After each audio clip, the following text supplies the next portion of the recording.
কল্পনা করা যায় একজন সাধারণ মানুষ থেকে শুরু করে সেই মানুষটি একদিন নিজের গুরুকে হারিয়ে দেবেন। 2021 সালের নির্বাচনে তিনি মুখ্যমন্ত্রী মমতা বন্দ্যোপাধ্যায়কে নন্দীগ্রামে পরাজিত করলেন।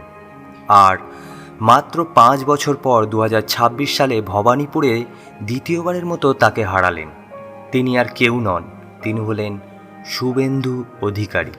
আজ আমরা এই ভিডিওর মাধ্যমে জানব পশ্চিমবঙ্গের এই দাপুটে বিতর্কিত শক্তিশালী ও রহস্যময় নেতা শুভেন্দু অধিকারীর এক অসাধারণ জীবন কাহিনী। তো চলুন দেরি না করে ভিডিওটি শুরু করা যাক।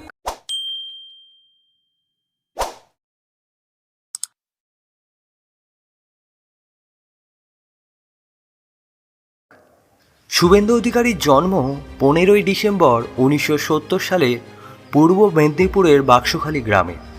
তার বাবা শিশির অধিকারী 3 বারের লোকসভায় সংসদ ও কেন্দ্রীয় প্রতিমন্ত্রী। পূর্ব মেদিনীপুরের বেতাজ বাদশাহ বলা হয় শুভেন্দু অধিকারীর বাবাকে। মানে এক কথায় বলা চলে শুভেন্দু অধিকারী রাজনীতির গুঁড়োদুধ খেয়েই বড় হয়েছে মনে হয়। তবে যাই হোক, 1987 সালে ছাত্র রাজনীতি থেকে তার শুরু এবং 1995 সালে কংগ্রেসের কাউন্সিলরও হয় তিনি। তারপর 1998 সালে মমতা বন্দ্যোপাধ্যায়ের নতুন দল তৃণমূল কংগ্রেসে যোগ দেন তিনি। এটাই ছিল তার জীবনের প্রথম বড় টার্নিং পয়েন্ট।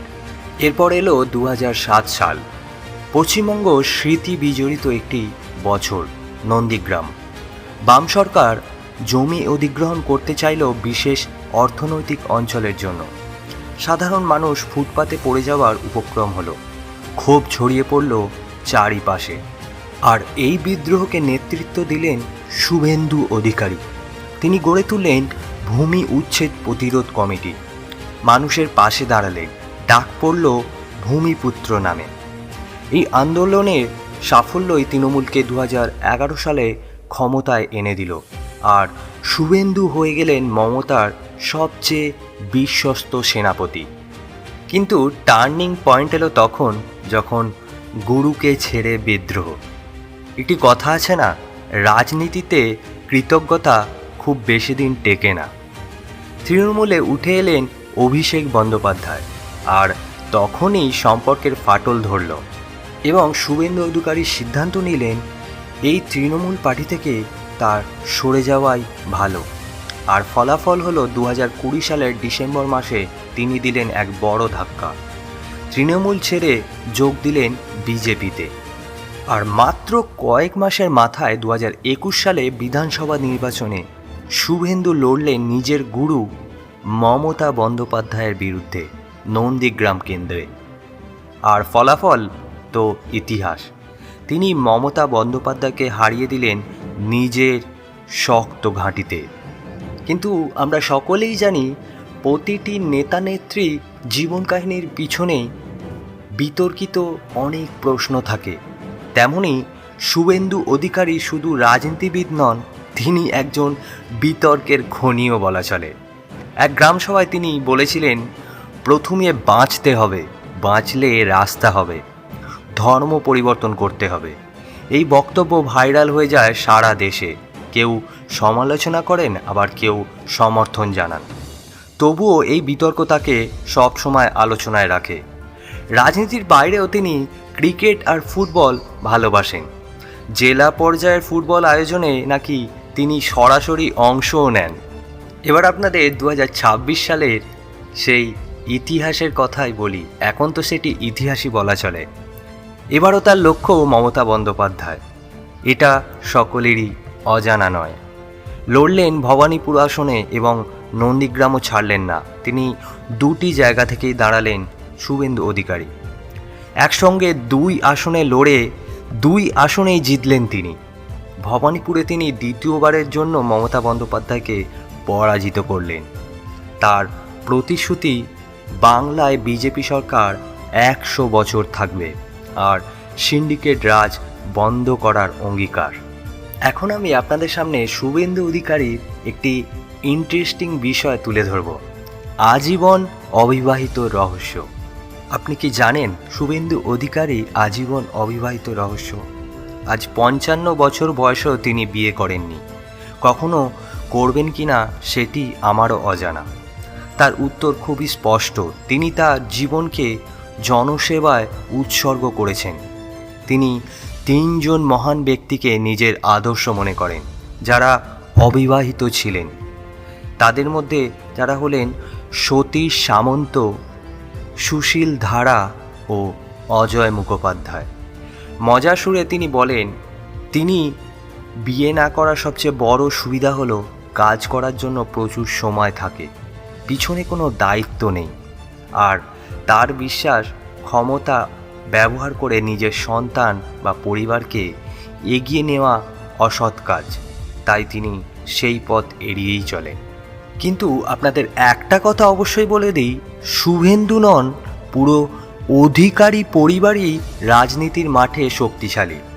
একদিকে পিতা শিশির অধিকারী 3 বারের সংসদ, অপরদিকে ভাই দিব্যেন্দু অধিকারী তমলুকের সংসদ, আর এক ভাই সৌমেন্দু অধিকারী বিধায়ক। তবে 2023 সালে এক চমকপ্রদ ঘটনা ঘটে। শিশির অধিকারী হঠাৎ জানতে পারেন তার নামে একটি ব্যাংক অ্যাকাউন্ট খোলা হয়েছে, অথচ তিনি কখনো কেওয়াইসি দেননি। কেন্দ্রীয় মন্ত্রীর কাছে অভিযোগ জানিয়ে তদন্ত দাবি করেন। খবরটি তোলপাড় ফেলে দেয় সেই সময়, কিন্তু এখনও অবধি সেই রহস্যের কিনারাই হয়নি। এখন আপনাদের শুভেন্দু অধিকারী সবচেয়ে বিতর্কিত অংশ বা জটিল আইনি কাহিনীর বিষয়ে কিছু তথ্য প্রদান করি। শুভেন্দু অধিকারীর বিরুদ্ধে বর্তমানে বিচারাধীন রয়েছে 25টি ফৌজদারি মামলা। হ্যাঁ, ঠিকই শুনেছেন, 25টি। এবং কী কী কারণের জন্য তার পিছনে এত মামলা সেটিও আপনাদের বলি। তার অপরাধ দাঙ্গা, সহিংসতা, উস্কানি, মানহানি, এমনকি SC/ST আইনে, দুর্যোগ ব্যবস্থাপনা আইনের মামলাও তার বিরুদ্ধে রয়েছে। এবং সবচেয়ে চমকে দেওয়ার ব্যাপার হলো 2020 সালের আগে তার বিরুদ্ধে মামলার সংখ্যা ছিল হাতে গোনা, কিন্তু তৃণমূল ছেড়ে বিজেপি যাওয়ার পর মামলা বেড়ে যায় 25টাতে।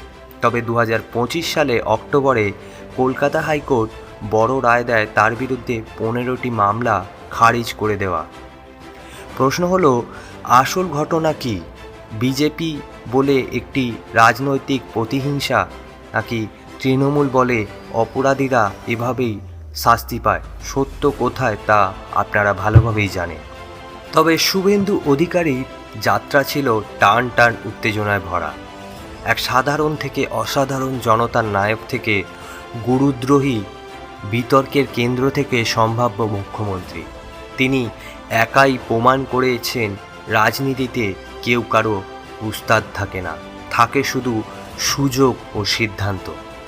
আর আজও লড়াই চলছে এবং পরবর্তীকালেও চলবে, এটি জানিয়েছেন শুভেন্দু অধিকারী।